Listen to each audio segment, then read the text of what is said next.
और टोंक से खबर है जहां युवक की मौत पर बवाल हो गया है। दरअसल मौत को लेकर के प्रदर्शन जारी है और बजरी माफिया के ट्रैक्टर से एक युवक की मौत हो गई थी, जिसके बाद अब मुआवजा और नौकरी की मांग को लेकर के प्रदर्शन किया जा रहा है। कल पुलिसकर्मियों के साथ मारपीट हुई थी और बजरी से भरे ट्रैक्टर ने एक युवक को कुचल दिया था। यह मामला सामने आया था और इसके बाद काफी हंगामा हुआ, बवाल भी हुआ।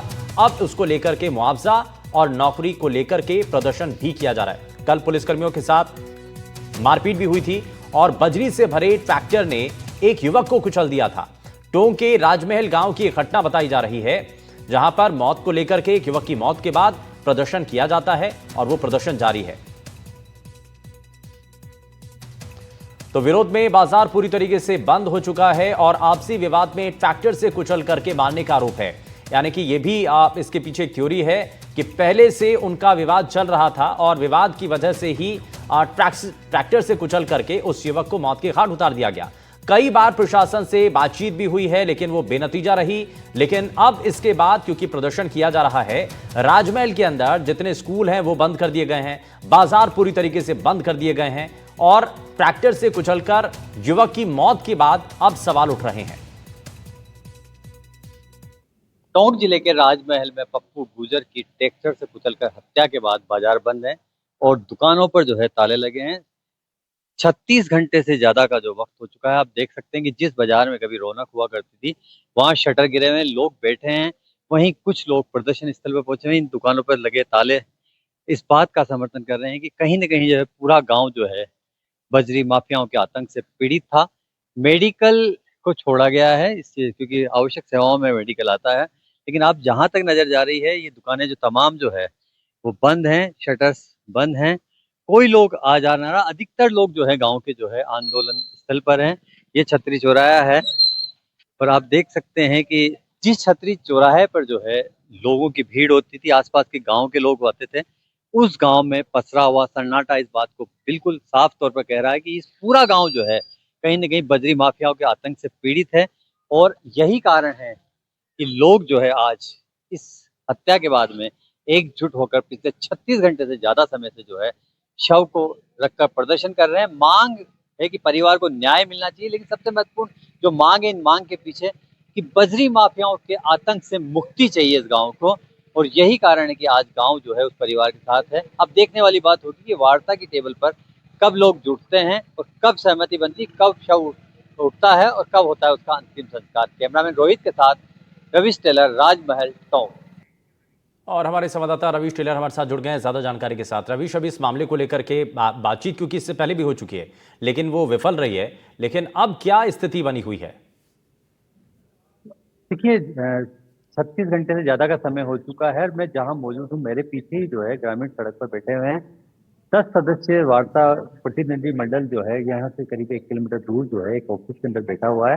पुलिस के अधिकारी हैं, प्रशासन के अधिकारी, उनके साथ वार्ता चली। लेकिन इस तरह की वार्ताएं जो है कई बार हुई है, लेकिन महत्वपूर्ण बात यह है कि अभी तक कोई सहमति नहीं बन पाई है। ग्रामीणों की अपनी मांग है, परिजनों की मांग के साथ ही सबसे महत्वपूर्ण बात यह है कि आखिर जो है बजरी माफियाओं का जो आतंक है इस क्षेत्र में, उससे मुक्ति कैसे मिले। क्योंकि एक जिंदगी चली गई, एक परिवार का चिराग बुझ गया, लेकिन आगे क्या होगा।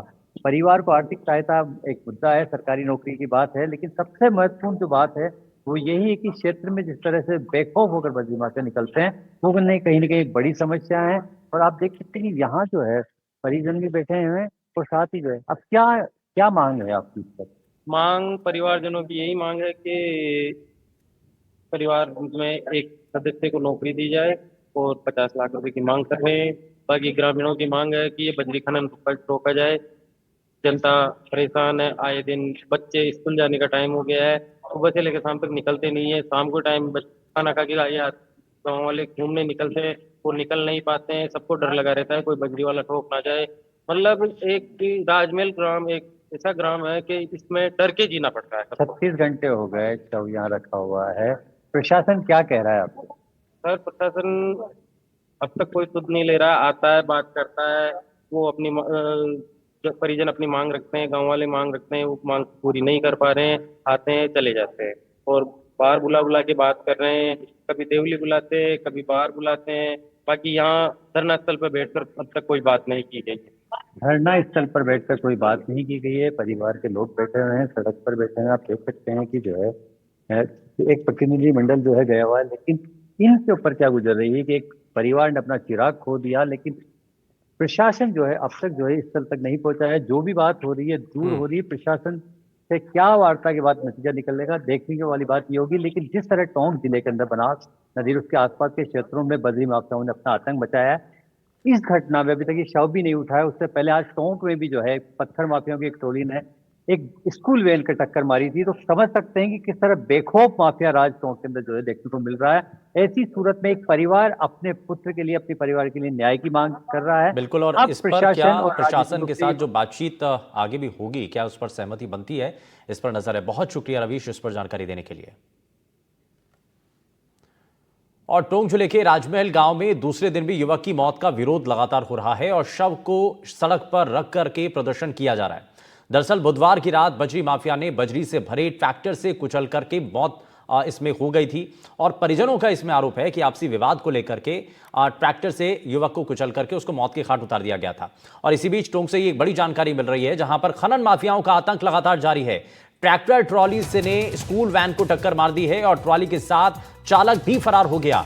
वैन में मौजूद थे 1 दर्जन छात्र छात्राएं और हादसे में एक छात्रा जो कि घायल हो गई है, जिसका इलाज जारी है। अन्नपूर्णा मंदिर रोड पर यह हादसा हुआ है। तो ये टोंक से एक और जानकारी, जहां खनन माफियाओं का आतंक लगातार जारी है। ट्रैक्टर ट्रॉली ने एक स्कूल वैन को टक्कर मार दी है, ट्रॉली के साथ चालक फरार हो गया है और वैन में 1 दर्जन छात्र छात्राएं मौजूद थे जिस वक्त यह हादसा हुआ। और इस हादसे में एक छात्रा घायल हो गई है, जबकि उसका इलाज जारी है। अन्नपूर्णा मंदिर रोड पर यह हादसा हुआ है। तो आप टोंक में लगातार बजरी माफिया काफी ज्यादा हावी हो रहे हैं और लगातार घटनाओं को अंजाम दे रहे हैं। वहीं ईडी